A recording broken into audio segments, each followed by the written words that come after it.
Hello mga guys, welcome back ulit sa ating video. So, ngayon mga guys ay gagawa pala tayo ng mango graham. So, ito po yung mga ingredients natin. Ito yung ating condensed at yung ating graham cracker mga guys. So, yan, ilalagay lang po natin yung ating condensed sa ating hahaluan mga guys.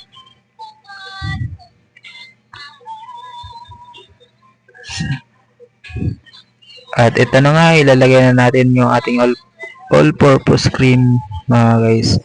So, nasa inyo naman yan mga guys kung ano yung gagamitin niya, all-purpose cream. Basta yung kung ano yung babagay sa panlasa niya mga guys. So, at ito na nga, nagawa na yung ating mango graham at dito nilalagyan lang namin ng mangga mga guys sa ibabaw para maganda naman tingnan yung ating mango graham mga guys. So, at ito na, malapit nang matapos. At maraming salamat sa inyong panonood. Sa susunod ulit mga guys.